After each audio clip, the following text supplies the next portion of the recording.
Po, tash, unë e thash edhe ma herët që ChatGPT ose Google ose faqet e ndryshme që janë të pa konfirmuara kur shkruan, shpesh na japin këshilla moderne. Për shembull, ende nuk është e qartë, qoftë në Londër si praktikohet, sepse edhe pse jeni në pensionim, tash rolin e mamise ushtroni edhe me nuset e djemve to, sepse kanë fëmijë. Vendosja e kapelave, e dorëzave, e këpucave të cilat janë të bukura me i pa, të lezetshme po që munden me ndiku menimi jam negativisht në formimin e kamës. Çfarë qëndrimi ki, zonja Razi? Okej, po foli pak për rrjetet sociale. Po.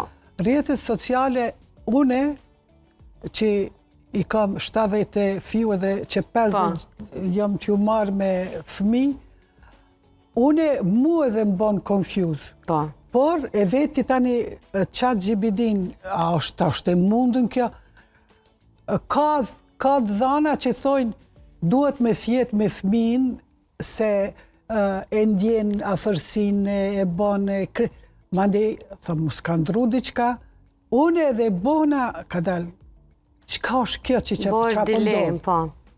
Por, kur te vetë ChatGPT-n tregon të vërtetën. Por, nëse nuk din me të përgjigj, thot, na kësi informacione nuk kena.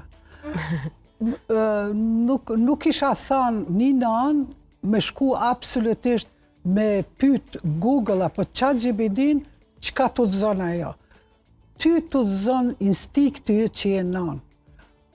Udhëzimet të cilat duhet i me zbatu të fëmija jëtë, duhet me profesionalista, jo me ChatGPT, jo me atë.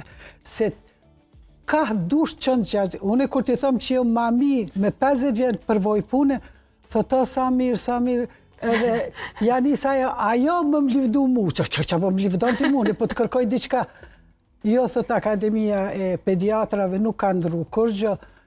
Prandej, unë jam shumë confused, nuk i kisha pas atë guxim me rritmin me qëto udhëzime. Jo, absolutisht jo.